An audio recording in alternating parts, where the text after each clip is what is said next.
This is the MercyMe podcast. I am Royce Porter. On this episode, we're going to be talking about the East Austin Artbnb. I wanted to kind of just break down my intention, what we wanted to do, how we kind of got to this point. You're going to have to excuse my voice. I'm a little sick. Got a crazy runny nose and shit, but we're just going to get to it. So this kind of started, ironically enough, in February. If you don't know, well, prior to that, to give you context, if you don't know, I moved to Austin from LA, and I moved from Crenshaw and King. I worked on Crenshaw and King, and I worked at Macy's, but I really moved from Crenshaw and 63rd. If anybody listening from LA, you know that's the Rolling 60s neighborhood. So I basically moved from Hyde Park, which is Nippon neighborhood, and I would pass the Marathon store every day going to work to Macy's. So I know exactly what that is, and everybody who knows me knows that it's community is really important. I saw a lot of things firsthand, and I got to a point to where I wanted to impact community, and I really fell in love with the people. You know, there's a lot of people in Crenshaw that I really love, that I really got a lot of love for, a lot of lifelong relationships. It's a lot of really, really good people in a really tough circumstance. So fast forward to February of last year, me and my friends was about to go to New York, take a trip to New York. We basically was gonna all meet there, and the day before, I ended up going to the gym. I was listening to Buy Back the Block. Ironically enough, I was listening to that song so much that the remix came to my head, and I remember Nip was on the first verse. So I put on the remix and I started listening to the song over and over, his verse over and over. By the time I got to the gym, I was waiting on my girl. Then I logged on the IG and I saw Nip posted a Buy Back the Block event, basically, that was going to be in Dallas.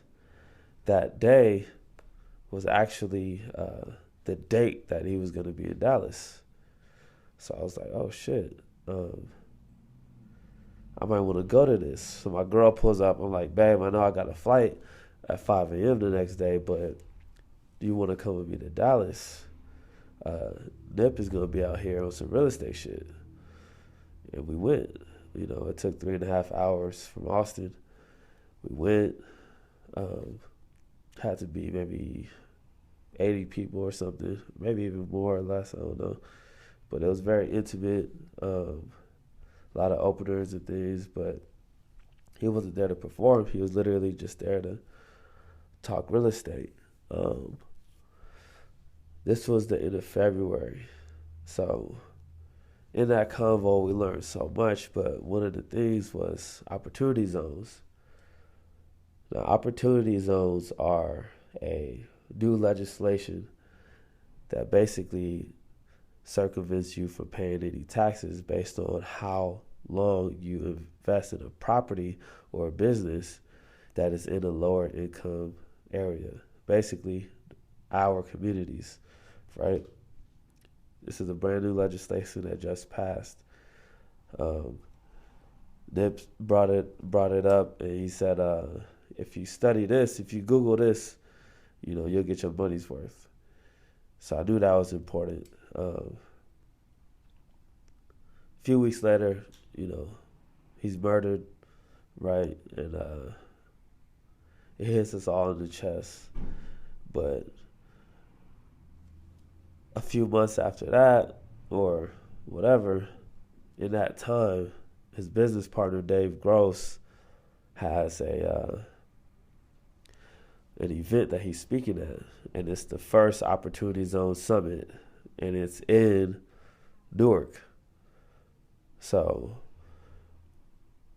it's an event by Forbes, basically going over the Opportunity Zone legislation, and it's something that I knew was important to NIP. So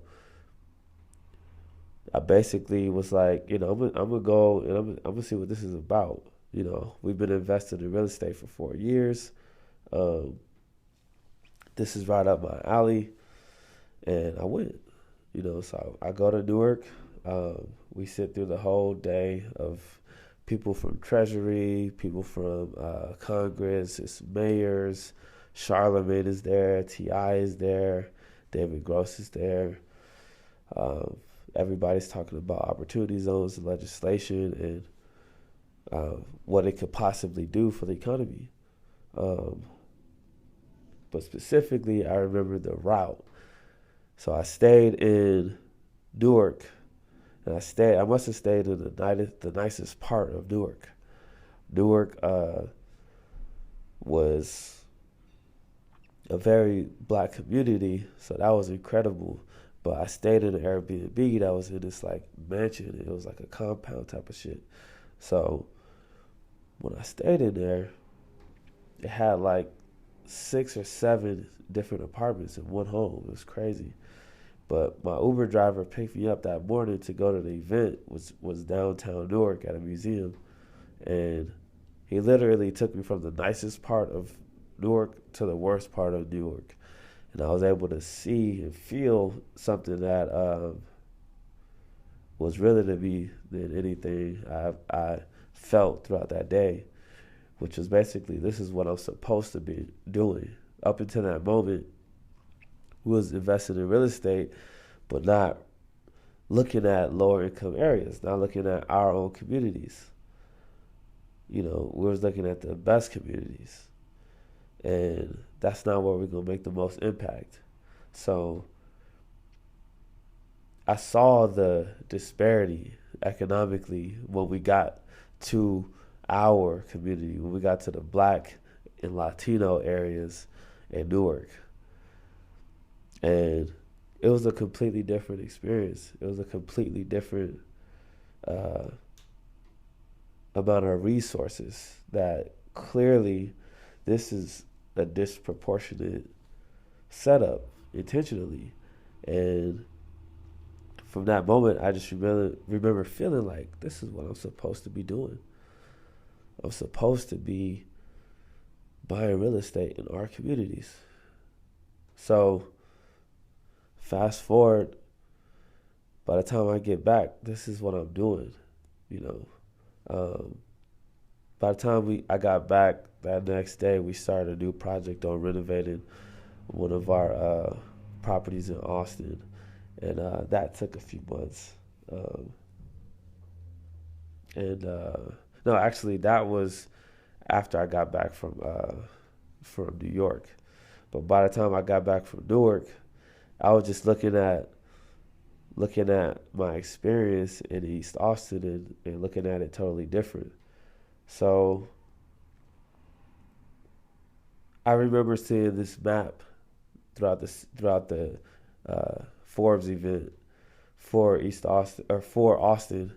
It was basically showing what part of Austin is the opportunity zone, and literally 35 was that divider. 35 east of 35 is all an opportunity zone, meaning the legislation itself is incentivizing gentrification. It's a rich person's legislation, meaning it's built on extra capital that just sit in the stock market, that they decided it would be a great idea to move that $6 trillion, they say, into the hood. And it was nobody there at that event that was on ground level. It was nobody there that was on behalf of a regular person or anybody in the community, even though it was a lot of us there. It was a lot of minorities there. So I'm looking at this whole thing, and on one hand, it looks like an option for us, but on the other hand, it looks like a legislation that's not for us. And the difficult part about opportunity zones to me is it has to be the investment or the property or the business has to be done through capital gains. It has to be a profit from another business that's currently in an opportunity zone put into a fund, a legal opportunity fund, and then bought on behalf of the fund. And a lot of blacks, Latinos, natives do not have the resources from profits on their current business to put into a fund to buy more assets. So that's the loophole. I mean, that's the barrier, I guess. Maybe not a loophole, but that's the barrier. So getting back to East Austin, when I got back, I was just like, seeing things totally different. I'm seeing how economically segregated the city is. I've already felt it. I've already knew that. I've already gotten so much praise for being where I'm at and for representing us in a brick and mortar, having our shop right here on East 6. And so I already felt that, but I didn't know that this was the direction I should be in. This is the direction I should go in. I should literally make that my intention to build up our community. At the same time, from another NIP interview, he mentions transmedia storytelling, which is extending a story through different mediums. And that's a way for you to expand and create a universe. And that's how companies like Disney and Netflix and Amazon and these type of companies work. They extend their stories through multiple mediums and create ecosystems and a whole economy based off one brand. That's what Apple is. That's what Nike is. So at that same time, when I got back, I fell in love with story. I fell in love with the idea of telling a story. I realized that content creates the demand for tangible products. I realized that content is my means for creating emotional impact. And from impacting people emotionally through stories, that triggers transactions.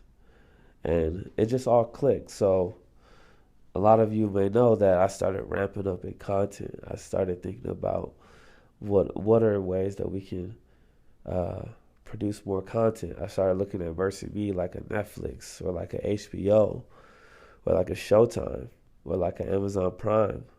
So a part of the brand is producing content regularly. And I thought about what's true to me.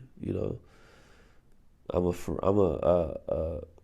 ferocious reader, and I meditate every day, and I do yoga every day. And these are things that I naturally do. So let me go ahead and make a book club, Let me make a MercyMe podcast, right? Let me go ahead and make MercyMe meditations and MercyMe yoga so we can create an entire ecosystem of utility for the brand, things that are actually true to me and dear to me, right? And all of this is a part of the journey to empowering our community. I started thinking about ways to extend stories. And one day, I was like, let me go ahead and do a docuseries on East Austin. And We did the first short documentary on East Austin, which was just my perspective on the city and on in our community and what we need to do. And from there, it went to let me go ahead and reflect other entrepreneurs in our community that's doing things on par with what I'm doing, So I started bringing people on to the podcast that I felt like are powerful. We brought Cecil in with his Sujata movement, and we brought Alex in to tell his story with Soulstone, his commercial real estate or commercial construction, and brought Justin in with Third Coast Collective, and just wanted to tell stories about people doing things in our community. Abel with the barbershop on Springdale. That all is a part of reflecting the community. The landscape in Austin is a hustler's landscape. It's an entrepreneurial place. Meaning, you could be an entrepreneur here. This is the transition from a small town to a metropolitan, and the change is more entrepreneurs and like-minded individuals that are naturally financially inclined developing this economy here. So that's a community. That's a community of people. And everybody I just named is doing powerful things in their own right. So all these people are in East Austin, So from that point, to me, the most powerful thing was I want to make a collection. I want to make a collection that speaks to where I'm from, where I moved from, which is Crenshaw, to East Austin. And I wanted something that felt like that felt like the balance between the two. And to me, the marathon is my greatest inspiration. So I wanted to create that version for us. So from that point, it was like I spent 3.5 weeks working on an idea for a collection, which wasn't really going to be a collection, but it was the most organic process of creating a collection. And we came with the East Austin. I finalized it in Denver on vacation and came back and put it in production, and it has blossomed into a movement and what the entire community can feel the same way about, that this is for us. When we go out, this is for us. This is what we see. This is what we need to see.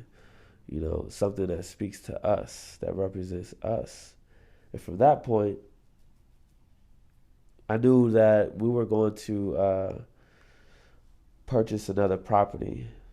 From that point, I was already looking in San Antonio, all over Austin, all over San Antonio, and the surrounding areas to basically invest in another property.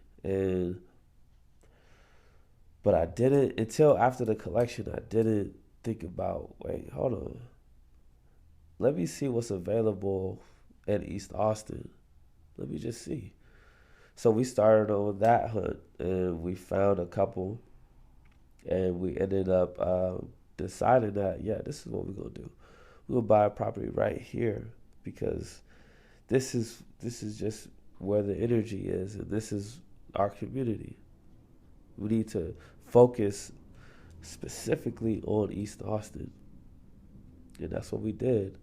So we ended up finding a property off of Springdale and right here in the heart of East Austin, and did a full rehab. And I wanted to create an experience that felt like the shop, but an elevated version. A livable, elevated version, and that's what we did. We fully renovated it from top to bottom. It's spent from October into December working on this property, and decided that we're going to rent it out short term and allow it to live on Airbnb, and allow it to be a rentable space to really show our audience that this is what you can do. You know, to combat gentrification, to combat all of these different changes, to combat our areas not feeling like our own, we can create an environment that informs our people, informs our community, informs our supporters on another option, which is owning real estate. Because I feel like ownership is the only way, being an entrepreneur, being an investor, is the only way to really circumvent our neighborhoods not feeling like they're ours anymore, you know. And ownership is how you create generational wealth, you know. And to me, passive income is the way that you create generational wealth. Because I feel like everybody has an idea of what wealth is and what wealth is like, but not really everybody knows how to attain it. How to attain it is through passive income. It's through owning property, intellectual property, commercial property, and residential property. You know, these are things that can build generational wealth passively. These are assets that can build generational wealth for you. And honestly, in East Austin, I just feel the parallel between East Austin and the Crenshaw community. I could feel it. You know, it's the same. It's a different person, but it's the same intention. It's the same heart. And it's really survival. You know, people just trying to maintain. It's a regular working class people, but we shouldn't have to move to Maynard.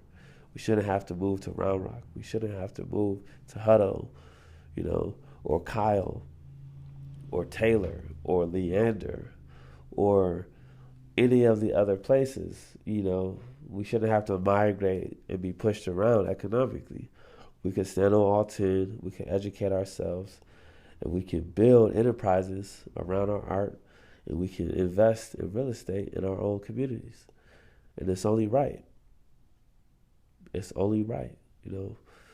So these are the elements of why we created the East Austin Artbnb and wanted to create an in-home experience for y'all. Is because it's driven by owning in our community. It's driven by when we go out into the world, seeing representation. You know, it's a lot of us out here, especially in East Austin, but in Austin, how many of us are in position? How many of us are owning businesses, are owning real estate, are buying stocks, are buying commercial properties, are partnering up with these corporations and leveraging our culture? You know, that these are the things that we need to do. So this is the path that we're on. I feel grateful to foster a community, the MercyMe community, and I want MercyMe to be a utility. You know, on one side of it, it's a brand, and we have the clothing line is an aspect. Do Mercy, our sustainable line of products, is another aspect of the brand. But now another aspect of the brand is real estate. It's experiencing our properties. So this is world building. This is community building. And I want you to be inspired and take these things in stride and know that this is what you can do. You can build a utility. So on the other side of MercyMe, it's a utility. You know, it's a blueprint. It's a green print that's allowing you to know what to do. That's why we have the podcast. That's why we have the book club. That's why we have the MercyMe meditations and the MercyMe yoga, is because this is a community. And I want everyone to learn through MercyMe.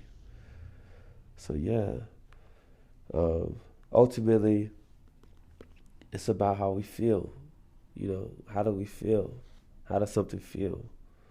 That's why our shit is. It's not what you have, it's what you feel. Because that's what you got to measure success in.